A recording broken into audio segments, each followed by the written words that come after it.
ആമോസിന്റെ പ്രവചനം 9-ാം അധ്യായം 6-ാമത്തെ വാക്യം. അവൻ ആകാശത്തിൽ തന്റെ മാളിക മുറികളെ പണിയുകയും ഭൂമിയിൽ തന്റെ കമാനത്തിന് അടിസ്ഥാനമിടുകയും സമുദ്രത്തിലെ വെള്ളത്തെ വിളിച്ച് ഭൂതലത്തിൽ പകരുകയും ചെയ്യുന്നു. യഹോവ എന്നാകുന്നു അവന്റെ നാമം. ദൈവത്തിന്റെ വിളിയും അതോടൊപ്പം അതിന് ശേഷം നടക്കുന്ന കുറച്ച് കാര്യങ്ങളും അതിന്റെ പൂർത്തീകരണവും, എന്തിനു വേണ്ടി കർത്താവ് വിളിച്ചോ, ഏത് ലക്ഷ്യത്തോടുകൂടി കർത്താവ് വിളിച്ചോ, ആ ഒരു കാര്യത്തെക്കുറിച്ചാണ് ഒരു ചിന്ത എന്നിലേക്ക് വരുവാനായിട്ടിടയായിത്തീർന്നത്. ഇവിടെ പറയുകയാണ്, അവൻ സമുദ്രത്തിലെ വെള്ളത്തെ വിളിച്ച് ഭൂതലത്തിൽ പകരുകയും ചെയ്യുന്നു. യഹോവ എന്നാകുന്നു അവന്റെ നാമം. മഴ പെയ്യുന്നത് എങ്ങനെയാണെന്ന് നമുക്ക് എല്ലാവർക്കും അറിയാവുന്ന ഒരു കാര്യമാണ്. ഇവാപ്രേഷൻ ആകുന്നതാണ് അല്ലെ. സമുദ്രത്തിലെ വെള്ളം അതിങ്ങനെ നീരാവിയായിട്ട് ഭൂമി ആകാശത്തിലേക്ക് പോകും. അവിടെ മേഘം ഉണ്ടാകും. മേഘം തണുത്തിട്ടാണ് മഴ പെയ്യുന്നത്. ഹല്ലേലൂയ. അപ്പൊ നമ്മൾ ചിന്തിക്കുകയാണെന്നുണ്ടെങ്കിൽ ഒരിക്കലും ഈ വെള്ളത്തിന് സ്വന്തമായിട്ട് മുകളിലേക്ക് പോകാൻ പറ്റുമോ? വെള്ളം ആയിരിക്കുന്ന ഒരവസ്ഥയിൽ ഒരിക്കലും അതിന് മുകളിലേക്ക് ഉയർന്നു പോകാനായിട്ട് കഴിയത്തില്ല. ഇവിടെ കർത്താവ് പറയാണ്, അവൻ സമുദ്രത്തിലെ വെള്ളത്തെ വിളിച്ച് ഭൂതലത്തിൽ പകരുന്നു. എങ്ങോട്ട് വിളിക്കുന്നു? മുകളിലേക്ക് വിളിക്കുന്നു അല്ലെ. ഒരിക്കലും ഈ വെള്ളത്തിൻ്റെതായിരിക്കുന്ന അവസ്ഥയിൽ മുകളിലേക്ക് പോകാനായിട്ട് പറ്റത്തില്ല. അപ്പൊ അവിടെ എന്താ സംഭവിക്കുന്നത്? ഈ വെള്ളത്തിന് ഒരു ചേഞ്ച് അവിടെ സംഭവിക്കുകയാണ് അല്ലെ. നമ്മളെല്ലാവരും പറയും, എല്ലാവർക്കും ഈ വിളിയുണ്ടോ? ഈ സമുദ്രത്തിൽ കിടക്കുന്ന മൊത്തം വെള്ളത്തിനും ഈ മുകളിലേക്ക് പോകാനുള്ള ഒരു വിളിയുണ്ടോ? ഇല്ല. കുറച്ച് വെള്ളത്തിന് മാത്രമേ എന്തുള്ളൂ? ഈ വിളിയുള്ളൂ അല്ലെ. നമ്മളും പറയാറില്ലേ, എല്ലാവർക്കും ദൈവവിളിയുണ്ടോ? എല്ലാ മനുഷ്യർക്കും ദൈവവിളിയുണ്ടോ? ഒരിക്കലും ഇല്ല. ഇല്ല. ദൈവം ചിലരെ മാത്രമാണ് ദൈവത്തിനായിട്ട് വിളിക്കുന്നത്. മറ്റെല്ലാവരെയും ദൈവം സ്നേഹിക്കുന്നു. അവരെ മറ്റു രീതിയിലൊക്കെ ദൈവം ഉപയോഗിക്കുകയും സ്വർഗത്തിലേക്ക് കൊണ്ടുപോവുകയും ഒക്കെ ചെയ്യും. അതല്ല, പക്ഷെ ഒരു ദൈവവിളി, ശ്രേഷ്ഠമായിരിക്കുന്ന ഒരു വിളി എന്ന് പറയുന്നത് എല്ലാവർക്കും ഇല്ല. എന്ന് പറഞ്ഞാൽ ഈ വെള്ളത്തിനും എല്ലാ വെള്ളങ്ങൾക്കും, സമുദ്രത്തിലെ മുഴുവൻ വെള്ളവും കൂടി അങ്ങനെ ആകാശത്തിലേക്ക് പോകുന്നില്ല. കുറച്ച് വെള്ളത്തിന് മാത്രമേ പോകുന്നുള്ളൂ. ഹല്ലേലൂയ. ഈ വിളി സംഭവിക്കുമ്പോൾ, ഈ ചില വെള്ളങ്ങൾക്ക് മാത്രം ഈ വിളി സംഭവിക്കുമ്പോൾ എന്താണ് അവിടെ സംഭവിക്കുന്നത്? ഒന്നാമതായിട്ട് എന്ത് സംഭവിക്കുമെന്ന് അറിയാമോ? സൂര്യൻ ശക്തിയായിട്ട് പ്രകാശിക്കാൻ തുടങ്ങും അല്ലെ. ഒരു നോർമൽ ഒരു കണ്ടീഷൻ ആയിരിക്കുന്ന സമയത്ത് ഒരിക്കലും ഈ വെള്ളത്തിന് മുകളിലേക്ക് പോകാനായിട്ട് പറ്റത്തില്ല അല്ലെ. നല്ലൊരു കാലാവസ്ഥയാണ്, ഒരു തണുത്ത കാലാവസ്ഥയാണെങ്കിൽ ഒരിക്കലും ഈ വെള്ളം അവിടെ തന്നെ കിടക്കത്തുള്ളൂ അല്ലെ. പക്ഷെ പെട്ടെന്ന് സംഭവിക്കുന്ന ഒരു കാര്യം എന്ന് പറഞ്ഞാല്, ഈ സൂര്യൻ ഈ വെള്ളത്തിന്റെ മേൽ ഒരു വിളി വന്നു കഴിയുമ്പോൾ, കയറി വാ, മുകളിലേക്ക് വാ എന്ന് ദൈവത്തിൽ നിന്നൊരു വിളി വന്നു കഴിയുമ്പോൾ ആദ്യമായിട്ട് സംഭവിക്കുന്ന ഒരു കാര്യമാണ് എന്ത്? തൊട്ടുമുകളിൽ നിൽക്കുന്ന സൂര്യൻ ശക്തിയോടെ പ്രകാശിക്കാനായിട്ട് തുടങ്ങും. ശക്തിയോടെ പ്രകാശിക്കുമ്പോൾ നല്ല വെട്ടമൊക്കെയാണ്. പക്ഷേ ഈ വെള്ളത്തിനൊരു സംഭവമുണ്ട്. ആ വെള്ളം അവിടെ കിടന്ന് ഉരുകാനായിട്ട് ഇടയായിത്തീരും. അതുവരെ ഇല്ലാതിരുന്ന ഒരു ചേഞ്ച് അവനത് സംഭവിക്കും. വിളി ഇല്ലാതിരുന്നപ്പോൾ ഒരു പ്രശ്നവും ഇല്ലായിരുന്നു. നമ്മളെല്ലാവരും പറയാറുണ്ട്, ദൈവമക്കൾക്ക് ഈ വിളി വന്നു കഴിഞ്ഞപ്പോഴാണ് എനിക്ക് ഈ പ്രശ്നം മുഴുവൻ. ഹല്ലേലൂയ. പക്ഷെ എന്ന് പറഞ്ഞാൽ ഈ വെള്ളം വിചാരിക്കുകയാണ്, ഇത്രയും ദിവസം ഒരു കുഴപ്പമില്ലായിരുന്നു, നല്ല സുഖമായിട്ട് ഒഴുകുമായിരുന്നു, എല്ലാവരും എൻ്റെ അടുത്തേക്ക് ഓടി വരുന്നു, കടൽ ആസ്വദിക്കാൻ എല്ലാവർക്കും ഇഷ്ടമാണ് അല്ലെ. മറ്റു ഫോറിനേഴ്സ് ഒക്കെ വരുന്നു, അതിനകത്തൂടി കപ്പലുകൾ ഓടുന്നു, മീനുകൾ തുള്ളിച്ചാടുന്നു അല്ലെ, തിമിംഗലങ്ങള്, മുത്തുച്ചിപ്പികളൊക്കെ വളരെ സുഖമായിരിക്കുന്ന ഒരു അന്തരീക്ഷത്തിൽ നിന്ന് മുകളിൽ നിന്ന് ആ വെള്ളത്തിനൊരു വിളി വന്നപ്പോൾ എന്ത് സംഭവിച്ചു? അവിടെ വെള്ളം ഉരുകാൻ തുടങ്ങി. ആ വെള്ളത്തിന് ഒരു ഉരുക്കം സംഭവിച്ചെങ്കിൽ മാത്രമേ അതിന്റെ അപ്പോഴുള്ള അവസ്ഥ മാറി ഒരു ചേഞ്ച് സംഭവിച്ചിട്ട് അതിന് മുകളിലേക്ക് ഉയരാനായിട്ട് കഴിയത്തുള്ളൂ. ഹല്ലേലൂയ. ആമേൻ. സ്തോത്രം. ഈ മുകളിലേക്ക് ഉയരുന്ന ഈ സംഭവത്തെ ആരും കാണുന്നില്ല അല്ലെ. ഈ വെള്ളത്തിന് മാത്രമേ അറിയത്തുള്ളൂ. ആർക്കും അങ്ങനെ കാണാനായിട്ട് പറ്റത്തില്ല. നീരാവേണ്ടി നമുക്ക് സൂക്ഷിച്ചു നോക്കിയാൽ ചിലപ്പോൾ ഒന്ന് കാണാമായിരിക്കാം. പക്ഷെ ഒരു പരിധി കഴിഞ്ഞു കഴിഞ്ഞാൽ ഈ നീരാവിയായിട്ട് മുകളിലേക്ക് പോകുന്ന ഈ വെള്ളത്തെ കാണാൻ പറ്റത്തില്ല. ഹല്ലേലൂയ. അപ്പൊ ഈ വെള്ളം വിചാരിക്കും, എന്റെ അവസ്ഥ ആരും കാണുന്നില്ല. ഹല്ലേലൂയ. ഞാൻ എത്ര സുഖമായിട്ട് അവിടെ കിടന്നതായിരുന്നു. പക്ഷെ ഇത് ഉരുകി ഇതിങ്ങനെ അന്തരീക്ഷത്തിലേക്ക് ഇങ്ങനെ പോയിക്കൊണ്ടിരിക്കുമ്പോൾ അവിടെയും ചില ചേഞ്ചസ് സംഭവിക്കും. നേരെ ഇവിടെ നിന്നൊരു വെള്ളം ഇങ്ങനെ ഡയറക്റ്റ് പൊങ്ങി കറക്റ്റ് പോവുകയാണ് ചെയ്യുന്നത്. അല്ല, ഇതിവിടെ നിന്ന് പതുക്കെ പൊങ്ങാൻ തുടങ്ങുന്നു. എവിടെന്നെങ്കിലും ഒരു കാറ്റ് വരും. ഹല്ലേലൂയ. ആ കാറ്റാണ് തീരുമാനിക്കുന്നത് നീ ഇതിലേക്കൂടിയൊക്കെ പോകണമെന്നുള്ളത്. ഹല്ലേലൂയ. അപ്പൊ ചെറിയൊരു കാറ്റാണെങ്കിൽ ഇവിടെ നിന്ന് ഒരു ചെറിയ വൈബ്രേഷൻ സംഭവിച്ച ഇച്ചിരി അങ്ങോട്ട് മാറി ഇങ്ങനെ പോകും. ഹല്ലേലൂയ. പക്ഷെ ഒരു സൈക്ലോൺ വന്നാല് അതിനെ തൂത്തെടുത്ത് വേറെ വളരെ കിലോമീറ്ററുകൾക്കപ്പുറം ഒരു സ്ഥലത്ത് കൊണ്ടിട്ടായിരിക്കും പിന്നെ അവിടെ നമ്മോട്ട് ഇവാപറേറ്റ് പോകുന്നത്. ഹല്ലേലൂയ. അപ്പോൾ നമ്മുടെ മേൽ വിളി വരുമ്പോൾ, ഹല്ലേലൂയ, സ്തോത്രം, ആ വിളി മാത്രമല്ല തീരുമാനിക്കുന്നത് നമ്മളെ എവിടെ കൊണ്ടാണ് നമ്മൾ പോയി സ്റ്റോർ ചെയ്യണം എന്നുള്ളത്. പക്ഷെ മാത്രമല്ല ചില കാറ്റുകൾ നമ്മളിലേക്ക് വരുവാനായിട്ട് ഇടയായിത്തീരും. ആ കാറ്റ് നമ്മളെ ഇങ്ങനെ പറപ്പിച്ചുകൊണ്ട് പോയി ഒരു സ്ഥലത്ത് കൊണ്ട് നിർത്താം, പിന്നെ അവിടെ നിന്ന് അത് മുകളിലേക്ക് കയറും. ഹല്ലേലൂയ. ആ നീരാവിയായി പോകുന്ന വെള്ളം മേളിൽ ചെന്ന് കഴിയുമ്പോൾ എന്ത് സംഭവിക്കും? അവിടെ മേഘങ്ങൾ ഉണ്ടാവും, അല്ലെ? മേഘങ്ങൾ നമ്മളിവിടെ നോക്കുമ്പോൾ കാണാം, ഇങ്ങനെ വട്ടത്തിലും ചില ഡിസൈൻസിലൊക്കെ മേഘങ്ങൾ കാണും. ഹല്ലേലൂയ. ഈ നീരാവി എല്ലാം കൂടി അവിടെ ചെന്ന് മേഘത്തിലേക്ക് കയറും. ഇനി മേഘം അടുത്ത് കഴിയുമ്പോഴാണ് മഴ വരുന്നത്, അല്ലെ? ഈ നീരാവി എല്ലാം കൂടെ അവിടത്തേക്ക് സ്റ്റോർ ചെയ്ത് ഇങ്ങനെ അതിനകത്ത് ഇങ്ങനെ നിൽക്കുകയാ. ഹല്ലേലൂയ. അപ്പോഴത്തേന് ഈ വെള്ളം എന്ത് വിചാരിക്കും? വളരെ സുന്ദരമായി ഞാൻ അവിടെ കിടന്നതായിരുന്നു, ഒരു പരുവത്തിന് കാറ്റ് വടിച്ച് കോള് വടിച്ച് ഞാൻ ഇങ്ങനെ കറങ്ങി കറങ്ങി കറങ്ങി എന്ത് ചെയ്യുന്നു? ഒരു മേഘത്തിനകത്തേക്ക് വന്ന് ഇങ്ങനെ സ്റ്റോർ ചെയ്ത് നിൽക്കുകയാണ്. ഹാലിൽ അവിടെ നിന്ന് പിന്നെ ഒരു അനക്കമില്ല. ഒരു വട്ടത്തിനകത്ത് നമ്മൾ ഇങ്ങനെ ഒരു റൗണ്ടിനകത്ത് ഇങ്ങനെ അടയ്ക്കപ്പെട്ടിരിക്കുന്ന അവസ്ഥയിലേക്ക് ഈ വെള്ളം മാറ്റപ്പെടും. ഹല്ലേലൂയ. പക്ഷേ ഹല്ലേലൂയ, സ്തോത്രം, അതിന് ഒരു സമയമുണ്ട്. ഹല്ലേലൂയ.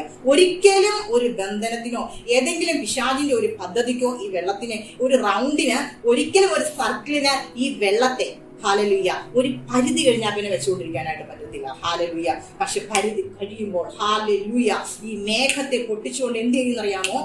വെള്ളം ഭൂമിയിലേക്ക് പതിക്കുവാനായിട്ട് ഇടയായിത്തീരും. ഹല്ലേലൂയ. അതാണ് കർത്താവ് ഇവിടെ പറയുന്നത്, ഞാൻ സമുദ്രത്തിലെ വെള്ളത്തെ വിളിച്ച് ഭൂതലത്തിൽ പകരുന്നു. ഹല്ലേലൂയ. എപ്പോഴും ഈ മേഘത്തിനകത്തേക്ക് ഈ വെള്ളം ഒതുങ്ങി വെക്കാനായിട്ട് പറ്റത്തില്ല. ഹല്ലേലൂയ, സ്തോത്രം. ഒരു സമയം കഴിയുമ്പോൾ നമുക്കറിയാം എത്രമാത്രം വെള്ളം അതിലേക്ക് സ്റ്റോർ ചെയ്യുന്നു, ഇവാപറേറ്റ് ചെയ്ത് എത്രമാത്രം വെള്ളം സ്റ്റോർ ചെയ്യുന്നു, അത്രത്തോളം ശക്തിയായിരിക്കും അതിൽ നിന്ന് വെള്ളം പുറത്തേക്ക് വരുമ്പോൾ. ഹല്ലേലൂയ. നമുക്കറിയാം, നമ്മൾ ബലൂണൊക്കെ വീർപ്പിക്കുമ്പോഴേക്കും ശക്തമായിട്ടുള്ള പ്രഷർ എത്രത്തോളം അതിലേക്ക് അടിച്ചു കയറ്റുന്നു, അതനുസരിച്ച് എന്ത് ചെയ്യും? അത് പൊട്ടും. പെട്ടെന്ന് അതിൽ ഉള്ളിലുള്ള ആ എയർ എന്ത് ചെയ്യും? ഭയങ്കര സ്വതന്ത്രമായിട്ട് അതിനെ വിഹരിക്കാൻ പറ്റും. ഹല്ലേലൂയ. ഈ ബലൂൺ വിചാരിക്കും, ഹല്ലേലൂയ, ഞാൻ മടുത്തു, പ്രഷർ അടിച്ചടിച്ച് ഞാനിപ്പോ പൊട്ടും എന്ന് വിചാരിച്ചിരിക്കുമ്പോ എന്ത് ചെയ്യും? അത് പൊട്ടും. പക്ഷെ എന്താ സംഭവിക്കുന്നേ? അതിനകത്ത് ഇങ്ങനെ പ്രഷർ അടിച്ചിങ്ങനെ കട്ടിയായിട്ടിരുന്ന ആ എയറിന് എന്ത് സംഭവിക്കും? സ്വതന്ത്രമായിട്ട് അന്തരീക്ഷം ഇതുവരെ കണ്ടിട്ടില്ലാത്തതുപോലെ അതിന് പെട്ടെന്നൊരു ചേഞ്ച് അതിന് സംഭവിക്കാൻ ഇടയായിത്തീരും. എന്ന് പറഞ്ഞതുപോലെ ഇപ്പൊ മോനെ സൈക്കിളിന്റെ കാറ്റടിക്കും, സൈക്കിളിന് കാറ്റടിച്ച് അത് ടൈറ്റ് ആകുമ്പോഴും എന്തായിരിക്കും? അതിന്റെ സ്മൂത്ത്നെസ് റോഡിൽ കൂടെ നല്ല സൂപ്പറായിട്ട് ഓടുവാനായിട്ട് എത്തിക്കും. ഹല്ലേലൂയ. എന്ന് പറഞ്ഞ പോലെ ഈ മേഘത്തിനകത്തേക്ക് വെള്ളം ഇങ്ങനെ നിറഞ്ഞു കഴിയുമ്പോൾ ഹല്ലേലൂയ ദൈവം അതിനായിട്ടൊരു സമയം വെച്ചിട്ടുണ്ട്. ഹല്ലേലൂയ. അത് എന്തിനു വേണ്ടിയിട്ടുള്ളതാണ്? ഹല്ലേലൂയ. ഈ പ്രോസസ്സിൽ കൂടി എല്ലാം കടന്നു പോയിട്ട് അവിടെ ഹല്ലേലൂയ, സ്തോത്രം, താനായിരുന്ന അവസ്ഥയിൽ തന്നെ പിന്നെ നോക്കുമ്പോ എന്താണ്? ഈ നീരാവി ഇങ്ങനെ ഉരുകി മറിഞ്ഞ് അവിടെ പോയി ചെന്നു തിരിഞ്ഞു നോക്കിയപ്പോ എന്നാ? ഞാൻ അവിടെ കിടന്നതുപോലെ തന്നെയാണ് ഇപ്പോഴും ഈ മേഘത്തിനകത്ത് കിടക്കുന്നത്, എനിക്ക് ഒരു മാറ്റവും സംഭവിച്ചിട്ടില്ല എന്നൊക്കെ ഓർത്ത് ഈ വെള്ളം ചിലപ്പോൾ സങ്കടപ്പെടും. ഹല്ലേലൂയ. ഞാൻ എന്നെ എന്തിനാ ഇതിനകത്തോടൊക്കെ കൊണ്ടുവന്നേ? ഞാൻ എന്തുമാത്രം ഉരുകിയെന്നറിയാമോ? എന്തുമാത്രം കാറ്റ് ഞാൻ അടിച്ചെന്നറിയാവോ? ഹല്ലേലൂയ കൂടെയൊക്കെ ഞാൻ കറങ്ങി ഉഴന്ന് വലഞ്ഞ് പിന്നെ ഞാൻ ഇവിടെ വന്നപ്പോഴത്തേനും ഞാൻ വീണ്ടും അടയ്ക്കപ്പെട്ട ഒരു അവസ്ഥയിലായിട്ടായിരിക്കുവാണ്. ഞാൻ പണ്ടത്തെ പോലെ തിരിഞ്ഞു നോക്കുമ്പോ എന്നാ? വെള്ളം തന്നെ. ഹല്ലേലൂയ. ഒരു വ്യത്യാസവും എനിക്ക് സംഭവിച്ചിട്ടില്ല എന്നോ ചിലപ്പോൾ ഈ വെള്ളം സങ്കടപ്പെടും. ഹല്ലേലൂയ. പക്ഷേ ഹല്ലേലൂയ ദൈവം എന്നത്തിന് വേണ്ടിയിട്ടാണ് ഇങ്ങനെയൊക്കെ ഈ പ്രോസസ്സിൽ കൂടിയൊക്കെ ഈ വെള്ളത്തെ കടത്തിക്കൊണ്ട് പോയേക്കുന്നത്? ദൈവത്തിനൊരു ഉദ്ദേശമുണ്ട്. ദൈവം വിളിച്ചതാണോ? ദൈവത്തിന്റെ വിളിക്ക് ഭയങ്കരമായിട്ടൊരു ഉദ്ദേശമുണ്ട്. ഇതുപോലെ തന്നെയാണ് ദൈവം നമ്മളെ ഓരോരുത്തരെയും വിളിച്ചേക്കുന്നത്. ഹല്ലേലൂയ. വിളിക്കുമ്പോൾ എല്ലാ വ്യക്തികളും അതെ വിശ്വാസത്തിലേക്ക് വരുമ്പോൾ അവർക്ക് ഒരു പ്രശ്നങ്ങളുമില്ല. ഈ വിളി നമ്മുടെ മേൽ വന്നു കഴിയുമ്പോഴാണ് നമ്മുടെ ജീവിതത്തിൽ പ്രശ്നങ്ങൾ ആരംഭിക്കുന്നത്. ഹല്ലേലൂയ. എന്തിനു വേണ്ടിയിട്ടാണെന്നറിയാമോ? ഒരിക്കലും നമ്മളെ തകർക്കാനോ ഹല്ലേലൂയ നമ്മളെ നശിപ്പിച്ച് കളയാനോ വേണ്ടിയിട്ട് ഒന്നുമല്ല. ഹല്ലേലൂയ. ചിലപ്പോൾ സൈക്ലോൺ അല്ലെങ്കിൽ ചില കാറ്റുകൾ ഒക്കെ നമ്മളെ തൂത്ത് മറിച്ച് ഹല്ലേലൂയ, സ്തോത്രം, വേറെ സ്ഥലങ്ങളിലൊക്കെ കൊണ്ട് ചിലപ്പോൾ നിർത്തും. എന്തിനാണെന്നറിയാമോ? ഇവിടെ നിന്ന് പൊങ്ങി പോകേണ്ടത് ചിലപ്പോൾ പൊങ്ങുന്ന ഇവിടെ നിന്നായിരിക്കും, പക്ഷെ പെയ്യേണ്ടത് ഈ വെള്ളം ചെന്ന് പെയ്യേണ്ടത് വേറെ സ്ഥലത്തായിരിക്കും. ഹല്ലേലൂയ. ദൈവത്തിന് ഓരോരുത്തരെ കുറിച്ച് ഓരോ പദ്ധതി, ഓരോ വെള്ളത്തുള്ളിൽ എവിടെ വീഴണമെന്ന് ഈ തീരുമാനിക്കുന്ന എന്നാണെന്നറിയാമോ? ഈ കാറ്റാണ്. ഹല്ലേലൂയ. ഈ ഓടിച്ചുകൊണ്ട് പോകുന്ന കാറ്റാണ് തീരുമാനിക്കുന്നത് ഈ വെള്ളത്തുള്ളി നീരാവിയായിട്ട് പോയിട്ട് എവിടെ പെയ്യണം. ഹല്ലേലൂയ.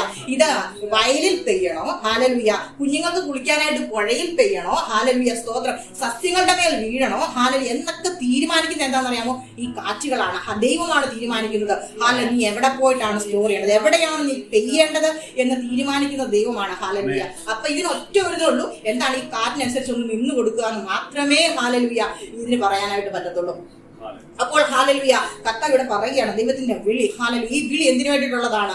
ഭൂതലത്തിൽ പകരാൻ വേണ്ടിയിട്ടാണ്. ഹല്ലേലൂയ. ഹല്ലേലൂയ, സ്തോത്രം. നമ്മളെ ഓരോരുത്തരെയും കർത്താവ് വിളിച്ചിരിക്കുന്നത് മറ്റേ ദൈവത്തിന്റെ ഓരോരോ ഉദ്ദേശത്തിന് വേണ്ടിയിട്ടാണ് കർത്താവ് വിളിച്ചേക്കുന്നത്. ഹല്ലേലൂയ. പിന്നെ പറയുന്നുണ്ട് ചില തരിശ് നിലങ്ങളെ എന്ത് ചെയ്യണം? തരിശ് നിലങ്ങൾ ഉഴണം. ഹല്ലേലൂയ. തരിശ് നിലങ്ങൾ ഉഴണമെന്നുണ്ടെങ്കിൽ എന്ത് ചെയ്യണം? ഒരു മഴ വേണം. ചുമ്മാ ഒരു ഉഴന്ന അവിടെ ഒന്നും സംഭവിക്കത്തില്ല. ഹല്ലേലൂയ. ചില വിളി എന്ന് പറയുന്നത് എന്നാണെന്നറിയാവോ? ചില സസ്യങ്ങളെ മുളപ്പിക്കാനാണ്. അതല്ലെങ്കിൽ എന്ത് ചെയ്യും? ഹല്ലേലൂയ. ചില മൃഗങ്ങൾക്ക് ഇങ്ങനെ നമുക്കിപ്പോ അറിയാം, നമ്മൾ ഭയങ്കര വെയിൽ അനുഭവിച്ചുകൊണ്ടിരിക്കുവായിരുന്നു. മഴയ്ക്ക് വേണ്ടി നമ്മൾ എത്രത്തോളം ആകാംക്ഷയോടെയാണ് കാത്തിരുന്നത്. കഴിഞ്ഞ ദിവസം അമ്മ പറഞ്ഞില്ലേ, ഒരു ആശ്വാസമുണ്ട്. അമ്മ പറഞ്ഞു, കുറെ ദിവസം കൂടിയാണ് ഞാനൊന്ന് കിടന്ന് ഉറങ്ങിയത്. എത്ര ഇതുപോലെ പറയും. ഒരു വീട്ടിൽ തന്നെ 4-5 പേര് ഇവിടെ ഉള്ളവരെല്ലാം പറഞ്ഞു ഹല്ലേലൂയ, ഒന്ന് മഴ പെയ്തത് കൊണ്ട് എന്തൊരാശ്വാസം. ഈ ശബ്ദം മുഴങ്ങാത്ത ഏതെങ്കിലും ഒരു വീടുണ്ടോ? അല്ലെ? ഇപ്പൊ മൃഗങ്ങൾക്ക് സംസാരിക്കാൻ പറ്റത്തില്ല, എന്നാ പോലും അതുങ്ങളുടെ ഉള്ളിൽ ഒരിതുണ്ട്, എന്റെ ദൈവം കൊണ്ട് മഴ പെയ്ത് നനഞ്ഞല്ലോ. സസ്യങ്ങളാണെങ്കിലോ വെറും ഇച്ചിരിച്ച് ആരെങ്കിലും കൊണ്ട് ചോട്ടിൽ ഒഴിച്ചു കൊടുക്കും. അല്ലെ? അത് മതിയോ അതുങ്ങൾക്ക്? പോരാ. ആ സസ്യങ്ങൾ പോലും വിചാരിക്കുന്നു ഹല്ലേലൂയ, എന്റെ ദൈവം എന്തൊരു ആശ്വാസം. എവിടെ നിന്നൊക്കെയാണ് ദൈവത്തിന്റെ മഹത്വം വരുന്നത്? ഹല്ലേലൂയ. ഈ വെള്ളം ഇതുവല്ലോ അറിയുന്നുണ്ടോ? അല്ലെ? ചില ദേവദാസന്മാരിങ്ങനെ ഓൺലൈനിൽ കൂടെ ഒക്കെ പ്രസംഗിക്കുമ്പോഴത്തേനും ഇന്നാരോടാണെന്നൊക്കെ, പക്ഷെ ഈ വ്യക്തി കണ്ടിട്ട് പോലുമില്ല. ഇദ്ദേഹം നിന്ന് പ്രസംഗിക്കുവാണ്, ഓൺലൈനിൽ കൂടി ഏതെല്ലാം രാജ്യങ്ങളിൽ ഇരുന്നാണ് കേൾക്കുന്നത്, പക്ഷെ അവരോട് സംസാരിക്കും. അല്ലെ? എന്ന് പറഞ്ഞതുപോലെ ഹല്ലേലൂയ. ഈ വെള്ളം വന്ന് വീഴുമ്പോൾ എവിടെയൊക്കെയാണ് വിടുതലുകൾ സംഭവിക്കുന്നതെന്ന് അറിയാമോ? ഇത് വെള്ളത്തിനറിയത്തില്ല എത്രമാത്രം പ്രതീക്ഷയോടെയാണ് ജനങ്ങൾ എനിക്ക് വേണ്ടി കാത്തിരിക്കുന്നുണ്ട് എന്നൊന്നും ഈ വെള്ളത്തിനറിയത്തില്ല. ഹല്ലേലൂയ. എന്ന് പറഞ്ഞതുപോലെ നമ്മുടെ മേലൊരു വിളിയുണ്ടെങ്കിൽ നമുക്ക് വേണ്ടി കാത്തിരിക്കുന്ന ഒരു വലിയ സമൂഹമുണ്ട്. ഹല്ലേലൂയ. നമുക്ക് വേണ്ടി കാത്തിരിക്കുന്ന ജീവൻ ഉള്ളതും ഇല്ലാത്തതുമായിരിക്കുന്ന പല പല മേഖലകളിൽ ഒരു ഹല്ലേലൂയ സ്തോത്രം ഒരു സമൂഹമുണ്ട്. അപ്പൊ നമ്മുടെ മേലുള്ള വിളി എന്താണെന്ന് മനസ്സിലാക്കി ഹല്ലേലൂയ. ദൈവം നമ്മളെ തെരഞ്ഞെടുത്തിരുന്ന, ദൈവം നമ്മളെ വിളിച്ച് വേർതിരിച്ച് മാറ്റി വെച്ചേക്കുന്ന എന്തിനാണെന്നറിയാമോ? ഒരു പകർച്ചയ്ക്ക് വേണ്ടിയിട്ടാണ്. ഹല്ലേലൂയ. മറ്റുള്ളവരുടെ മേൽ ചില പകർച്ചകൾ അയക്കുവാനാണ്. ഹല്ലേലൂയ. ആമേൻ. സ്തോത്രം. ഹല്ലേലൂയ. ചില ദേവദാസന്മാരെ വേണ്ടി പോലും നമ്മൾ മാറ്റി നിർത്തിയേക്കുവാണ്. കാരണം ഹല്ലേലൂയ, ചില സ്ഥലങ്ങളിൽ ദേവദാസന്മാരെ കർത്താവ് വാക്കി വെച്ചേക്കുക, പക്ഷെ അവർക്കൊന്നും ചെയ്യാനായിട്ട് കഴിയത്തില്ല. പക്ഷെ അവിടെ ഒരു മഴ പെയ്താൽ, ഒരു മഴയായി നമ്മളെ കർത്താവ് ആ ദേശത്തിലേക്ക് അയച്ചാൽ, ആ തരിശ് നിലങ്ങളുടെ മേൽ ഒരു മഴ പെയ്തിറങ്ങിയാൽ, എന്നാൽ മാത്രമേ അവർക്ക് അവിടെ പ്രവർത്തിക്കാനായിട്ട് കഴിയത്തുള്ളൂ. ഹല്ലേലൂയ. അങ്ങനെ ചില ദേവദാസന്മാർക്ക് വേണ്ടി പോലും നമ്മുടെ മേൽ ചില അഭിഷേകമുണ്ട്. ചിലപ്പോൾ നാം അതറിയുന്നില്ലായിരിക്കാം. ഹല്ലേലൂയ. നാം അവിടെ കടന്നു ചെന്ന് ഒരു കാൽ വെക്കുമ്പോഴായിരിക്കാം ഹല്ലേലൂയ അവിടുത്തെ ആ തരിശ് നിലം ഹല്ലേലൂയ ഒന്ന് നനയപ്പെടുവാനായിട്ട് ഇടയായിത്തീരുന്നത്. ഇത് ഈ വെള്ളത്തിനറിയത്തില്ല, പക്ഷേ അതിനുശേഷം ചില ദൈവദാസന്മാർ അവിടെ പ്രവർത്തിക്കുമ്പോൾ ആമേ അതിൽ കൂടി ഹല്ലേലൂയ ചില വലിയ ഹല്ലേലൂയ സ്തോത്രം കൊയ്ത്തുകൾ അവിടെ നടക്കുവാനായിട്ട് ഇടയായിത്തീരും. ചില ഹല്ലേലൂയ ചില ദൈവ പ്രവർത്തികൾ ആ ദേശത്തിന് മേൽ അയക്കുവാനായിട്ട് ഇടയായിത്തീരും. അതുകൊണ്ട് നാം ഹല്ലേലൂയ നമ്മുടെ ജീവിതത്തിൽ വന്നു ചേരുന്ന ഓരോരോ നമ്മുടെ ഹല്ലേലൂയ അവസ്ഥകളെ ഓർത്ത് ഇതൊക്കെ എനിക്ക് വേണ്ടി എന്തുകൊണ്ട് സംഭവിക്കും? നമ്മൾ പലപ്പോഴും ചോദിക്കാറുള്ളതാണ് കർത്താവിനോട്. ഹല്ലേലൂയ. കർത്താവിനെ അറിഞ്ഞിട്ട് എന്തുകൊണ്ടാണ് ഈ അവസ്ഥയിലൂടെയൊക്കെ നാം കടന്നു പോകേണ്ടി വരുന്നത്? ഭയങ്കര ചൂടാണല്ലോ, എനിക്ക് ഇരിക്കാൻ പറ്റുന്നില്ല, ഞാൻ പൊള്ളുവാണല്ലോ. ഹല്ലേലൂയ. ഒന്ന് എഴുന്നേറ്റ് വരുമ്പോഴത്തേനും എതിരെക്കുടിക്കുള്ള ഒരു കാറ്റടിച്ച് നമ്മൾ ഇങ്ങനെ ഇങ്ങനെയൊക്കെ പോകാറുണ്ട്. ഹല്ലേലൂയ. അതൊക്കെ എന്തിനാണെന്ന് നമ്മൾ പലപ്പോഴും നമ്മുടെ ആത്മഗതമായിട്ട് നമ്മൾ കർത്താവിനോട് ചോദിക്കാറുള്ളതാണ്. എന്നാൽ അതിന് മറുപടിയായിട്ട് കർത്താവ് പറയുകയാണ് ഹല്ലേലൂയ. ആമേൻ. സ്തോത്രം. നിന്റെ മേലുള്ള വിളി എന്ന് പറയുന്നത് അത് കർത്താവ് വ്യക്തമായ ചില ഉദ്ദേശത്തോടു കൂടിയിട്ടുള്ള വിളിയാണ്. ആമേൻ. ഹല്ലേലൂയ. ഹല്ലേലൂയ. ഈ മേഘത്തിനകത്ത് അടയ്ക്കപ്പെട്ടിരിക്കുന്ന ഈ വെള്ളം വിചാരിക്കുന്നതിനാ ഒരിക്കലും ഞാൻ പുറത്തു വരത്തില്ലെന്നാ. ഹല്ലേലൂയ. എന്നാൽ ദൈവത്തിന് ഒരു സമയമുണ്ട്. ഹല്ലേലൂയ. ആ സമയമാകുമ്പോൾ അതിശക്തമായി ആമേൻ. ഹല്ലേലൂയ. ഈ മേഘത്തിനകത്തുനിന്ന് ശക്തമായി ആമേൻ. സ്തോത്രം. ഒരു തുള്ളിക്ക് ഒരു കുടം എന്നതുപോലെ ആമേൻ ചില ശക്തമേറിയ മഴത്തുള്ളികൾ ഹല്ലേലൂയ ഭൂതലത്തിലേക്ക് വന്നു പകരുന്നത് പോലെ ഹല്ലേലൂയ. അത് അങ്ങനെയുള്ള സ്തോത്രം ഒരു പകർച്ചയ്ക്ക് വേണ്ടിയിട്ടാണ് കർത്താവ് നമ്മൾ ഓരോരുത്തരും ആക്കി വെച്ചിരിക്കുന്നത്. ഹല്ലേലൂയ. ആമേൻ. ഓരോ സീസൺ ഉണ്ട്. ദൈവപ്രവൃത്തിക്ക് ഓരോ സീസണുണ്ട്. ഓരോ അഭിഷേകത്തിനും ഓരോ സീസൺ ഉണ്ട്. ഓരോ സമയത്തേക്കുമുള്ള മഴയ്ക്കായിട്ട് ദൈവം ചിലരെ ഇങ്ങനെ ആക്കി വെച്ചേക്കുവാണ്. ഹല്ലേലൂയ. ഒരു സീസൺ കഴിഞ്ഞു പോയെങ്കിൽ ആമേൻ. സ്തോത്രം. അടുത്ത സീസണിലേക്ക് അടുത്ത മേഘത്തിനകത്ത് വെള്ളമായി നമ്മളിപ്പോൾ നിറഞ്ഞിരിക്കുന്നുവെങ്കിൽ അടുത്ത സീസണിലെ മഴയ്ക്ക് ഹല്ലേലൂയ ശക്തമായിരിക്കുന്ന ചില ഒഴുക്കുകളോടെ ആമേൻ. സ്തോത്രം. ദൈവം ആഗ്രഹിക്കുന്ന ചില സ്ഥലത്തേക്ക് ദൈവം നമ്മളെ അയക്കുവാനിടയായിത്തീരും. ഹല്ലേലൂയ. ഈ വെള്ളം ചെന്ന് ചേരുന്നിടത്തൊക്കെയും എന്ത് സംഭവിക്കും? ആമേൻ. ചലിക്കുന്ന സകല പ്രാണികളും ജീവിച്ചിരിക്കും. ഹല്ലേലൂയ. സ്തോത്രം. ഹല്ലേലൂയ.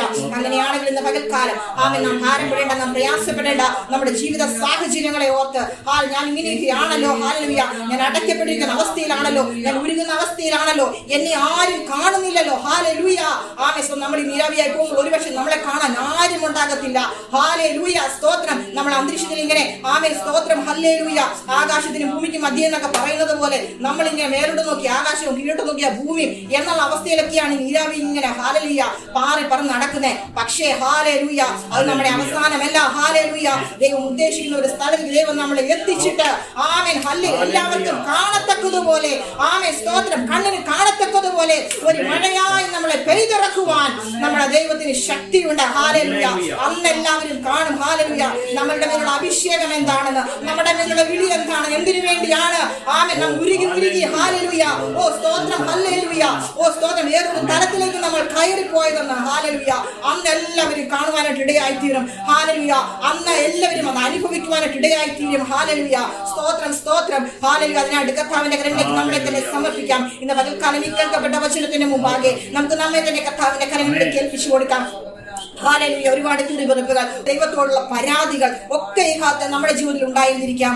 എന്നാൽ ഇന്ന് പകൽക്കാലം ആമേൻ നമ്മുടെ ബലഹീനതകളിൽ സഹതാപം കാണിപ്പാൻ കഴിയാത്തവനല്ല നമ്മുടെ ദൈവം. ഹാലലൂയ ആമേൻ സ്തോത്രം. ഇന്ന് പകൽക്കാലം ദൈവത്തിന്റെ കരങ്ങളിലേക്ക് നമ്മളെ സമർപ്പിച്ചാട്ടെ. ഹാലലൂയ ഒരു നിമിഷം കണ്ണുകളെ അടയ്ക്കാം. കർത്താവേ നിന്റെ കരങ്ങളിലേക്ക് ഞങ്ങളെ സമർപ്പിക്കുന്നു. കർത്താവേ നിന്റെ ശ്രേഷ്ഠമായിരുന്ന വിളി കർത്താവ് വിളിച്ച് ഞങ്ങളെ വിളിച്ച് വേർതിരിച്ചതിനായി കർത്താവിന് ഞങ്ങൾ നന്ദി പറയുന്നു. കർത്താവേ ഹാലലൂയ ഏത് ഉദ്ദേശത്തിന് വേണ്ടി കർത്താവ് ഞങ്ങളെ വിളിച്ച് വേർതിരിച്ചോ ആമേൻ കർത്താവിന്റെ ഉദ്ദേശം നിവൃത്തിയാകുന്നതിനായി ഞങ്ങളെ തന്നെ സമ്പൂർണ്ണമായി സമർപ്പിച്ചു തരുന്ന കർത്താവെ അതിന്റെ ഇടയ്ക്കുണ്ടായിട്ടുള്ള സകല വീഴ്ചകളെയും സകല തെറ്റുകളെയും കർത്താവ് ഞങ്ങളോട് പുറത്ത് ഹാലലൂയ ആ കാൽവരിയിലെ രക്തത്താൽ ഞങ്ങളെ ശുദ്ധീകരിച്ച് കർത്താവെ ഓ കർത്താവിന്റെ സമയത്ത് കർത്താവെ അനേക പ്രയോജനപ്പെടുത്തക്ക രീതിയിൽ കർത്താവെ ഹാലലൂയ കർത്താവ് ഞങ്ങളെ തീർക്കാൻ പോകുന്നതിനായി കർത്താവിന് ഞങ്ങൾ നന്ദി പറയുന്നു. കർത്താവെ കേൾപ്പിക്കപ്പെട്ട നല്ല ആലോചനയ്ക്കായി സ്തോത്രം. കർത്താവ് അനുഗ്രഹിക്കണമെന്ന് പ്രാർത്ഥിക്കുന്നു. ഹാലലൂയ കർത്താവിന് നന്ദി പറയുന്നു. തുടർന്ന് വചനം സംസാരിക്കുന്നത് സഹായിച്ചു ബലപ്പെടുത്തി സമയം അനുവദിച്ച് ദേവദാസനുള്ള നന്ദിയും സ്നേഹവും ദൈവത്തിന്റെ നാമത്തിൽ ഓർപ്പിക്കുന്നു. ദൈവം നമ്മെ എല്ലാവരെയും സഹായിക്കാൻ ചെയ്യുമാറാകട്ടെ.